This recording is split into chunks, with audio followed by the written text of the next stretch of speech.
welcome to my YouTube channel. සුබ දවසක් ඔයාලට. අද මම ඔයාලට අරගෙන ආවේ මගේ බබාගේ ප්‍රස් බාත් එකේ විස්තර. ඇත්තටම 9Ls hospital එකේ අපේ බබාව නාවන්න ආපු මේ මිස් ඒ විස්තර අපිට හරි පැහැදිලිව කියලා දුන්නා. අපි බබා නාවන්න කලින් මොකද කරන්න ඕන? අපි බබා නාවනකොට මොකද කරන්න ඕන? අපි බබා නාවට පස්සේ මොකද කරන්න ඕන? අපි බබා නාවලා ඉවර වෙලා බබාට ඇඳුම් අඳින්නේ කොහොමද? ඔය වගේ විස්තර එයා අපිට කියලා දුන්නා. ඇත්තටම මෙතන බබා අඬන සද්දෙත් එක්ක ඒ දේවල් හරියට පැහැදිලිව ඇහෙන්නේ නැහැ. ඉතින් එයා කියලා දීපු දේවල් ඒ විදිහටම මගේ හඬින් මම ඔයාලට පැහැදිලි කරන්නම්. ඉතින් මම හිතනවා මේ වීඩියෝ එක මම වගේ අලුත් අම්මා කෙනෙක්ට ප්‍රයෝජනවත් වෙයි කියලා. ඔයාලට මේ වීඩියෝ එකෙන් මොන හරි පොඩි දෙයක් හරි ගන්න පුළුවන් නම් ඇත්තටම මට ඒ ගැන සතුටුයි. අලුත ඉපදෙච්ච චූටි බබෙක් නාවනකොට අපි අනිවාර්යෙන්ම බබා නාවන්න කලින් බබාගේ උණ බලන්න ඕන. 37.5 39 අතර උණ තිබ්බොත් අපි බබාගේ ඇඳුම් ගලවලා බබා ෆෑන් එකකට හරි AC එකක් හරි ළඟට ලං කරලා චුට්ටක් වෙලා තියන්න ඕන. චුට්ටක් වෙලා කිය විනාඩි 20ක් වගේ. ඊට පස්සේ අපි ආයෙත් බබාගේ උණ බලන්න ඕන. ඒ බලනකොටත් බබාගේ උණ 37.5 වගේ තිබ්බොත් අපි බබා වෛද්‍යවරයෙක්ට පෙන්නන්න ඕන. ඊට වඩා අඩුවෙන් තිබ්බොත් අපිට බබාව නාවන්න පුළුවන්. අපි බබා නාවනකොට බබාගේ ඔළුව ඇඟ මොන හැමතැනම එකවර තෙමන්නේ නැහැ. අපි මුලින්ම කරන්නේ පොඩි කොටන් බෝල ටිකක් වතුරේ තෙමලා, ඒ කියන්නේ පිරිසිදු වතුරෙන් තෙමලා බබාගේ ඇස්, නහය, කට, කන් වගේ ඒ කොටන් බෝල් වලින් පිහ දානවා. එහෙම නැත්නම් අපිට පුළුවන් පිරිසිදු බබාගේ නැපි රෙදි කෑල්ලක් අරගෙන ඒක වතුරෙන් තෙමලා ඒකෙන් බබාගේ කන්, නහය, ඇස් වට, කට වටේ ඒකෙන් පිහ දාන්නත් අපිට පුළුවන්. ඊට පස්සේ තමයි අපි බබාගේ ඔළුව සෝදන්නේ. ඔළුවට අපිට සබන්, ෂැම්පෝ ඕන දෙයක් බබාලගේ යූස් කරන්න පුළුවන්. ඒක අම්මා තෝරගන්න හොඳ බ්‍රෑන්ඩ් එකකින් යූස් කරන්න. සමහර විට මුලින්ම අපි යූස් කරනකොට ඒක බබාට ඇලර්ජි වගේ අපිට තේරෙනවා නම් අපි ඒක නවත්තලා අනිවාර්යයෙන්ම වෙනත් ප්‍රොඩක්ට් එකක් තෝරගන්න ඕන.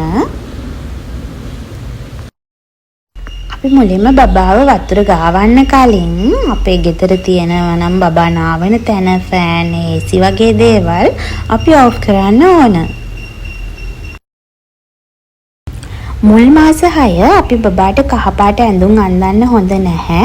මොකද බබාට කිරි මදි වුණොත්, බබා කහපාට වුණොත් අපිට බබාගේ ඒ වෙනස අඳුරගන්න බැරි වෙන නිසා හොඳට උතුරගත්තු වතුරෙන් බබාව නාවන්න පුළුවන් ගානට නිවලා හරි, එහෙමත් නැත්නම් වතුර බබා නාවන්න පුළුවන් ගානට රත් කරලා හරි, එහෙමත් නැත්නම් රත් කරපු වතුරට ඇල් වතුර කලවම් කරලා හරි මද රස්නේ වතුර එකක් හදාගෙන බබාව නෑවුවට ප්‍රශ්නයක් වෙන්නේ නැහැ. ඒක උණු කරලා නිවාගත්තු වතුරම වෙන්න අවශ්‍ය නැහැ කියන එක තමයි අපිට නර්ස් කියලා දුන්නේ. බබාව නාවන්න වතුරට දාන්න කලින් අපි මුලින්ම බබාට අවශ්‍ය ක්‍රීම්, ටවල්, නැපි, එයාගේ ඇඳුම් ඒ ටික ලෑස්ති කරගන්න ඕන. මොකද නැත්තම් එයා සීතලේ වෙවුලන්න පුළුවන්. එහෙම වුණොත් එයාට අසනීප වෙන්න පුළුවන්. තාම එයාට මේ පරිසරයේ හොරු නැති නිසා. මට කියන්න අමතක වෙච්ච දෙයක් තමයි අපි මුලින්ම බබාව වතුරට දාන්න කලින් අපි යාගේ බණ්ඩිය හොඳට පුරවන්න ඕන. නැත්තම් පැටියා නාවලා ඉවර වෙනකම්ම අඬන්න ගන්නවා. අලුත ඉපදෙච්ච බබෙක්ට මුලින්ම කිරි දෙන්න කලින් අම්මා හොඳට කාලා බීලා චූටි පැටියාට කිරි දෙන්න ඕන. නාවනකොට බබාගේ අත්ල යට විලිඹු වගේ තම්පාට වුණොත් අපි ඒක අවධානයෙන් ඉන්න ඕන. ඒ බබාට සීතල හැදිලා අපි ඒ වෙලාවට ටක් ගහලා වතුරෙන් ගන්න ඕන. චූටි බබෙක් ගොඩක් වෙලාවක් නැහැ. අපි පුළුවන් ඉක්මනින්ම එයාව නාවලා වතුරෙන් ගන්න ඕන. අපි බබාගේ ඔළුව හොඳට පිහ දාන්න ඕන. පළවෙනි ටවල් එක තෙත වෙනවා වගේ නම් තව ටවල් එකක් තියාගෙන ඒකෙන් අපි හොඳටම එයාගේ වතුර චුට්ටක්වත් නැති වෙන්න ඔළුව හොඳට පිහ දාන්න ඕන. අපි බබාව නාවනකොට බේසන් දෙකක් ලෑස්ති කරගන්න ඕන. ඒ එක බේසමකින් අපි සබන් සෝදන නිසා අනිත් බේසම තියාගන්න ඕන සබන් සේදුවාට පස්සේ බබාව නාවන්න.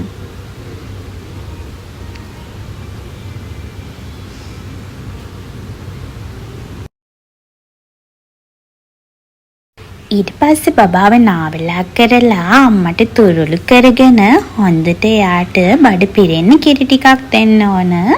ඒ දුන්නාට පස්සේ එයා හොඳට නිින්දක් නිදිනවා. ඒ නිින්ද පැය 2ක් 3ක් ඊටත් වැඩි වෙන්න පුළුවන්. ඒ වුණාට අපි චූටි බබෙක් මුල් කාලේදී පැය 2න් 2ට කිරි දෙන්න ඕන හින්දා අපිට එයාව දුකින් උනත් ඇහැරවන්න සිද්ධ වෙනවා. මගේ පැටියා නම් වොෂ් කරන වෙලාවේ ගොඩාක් ඇඬුවා. ඇත්තටම දුකයි. ඒ වුණාට එයාට ඒ අත්දැකීමත් ලැබෙන්න ඕන නිසා අපි බලාගෙන හිටියා. මං කියලා දීපු දේවල් වලින් ඔයාලා පොඩි දෙයක් හරි ගත්තා නම් මට ඇත්තටම ඒ ගැන සතුටුයි. එහෙනම් මං ගිහින් එන්නම්. සුබ දවසක් ඔයාලට.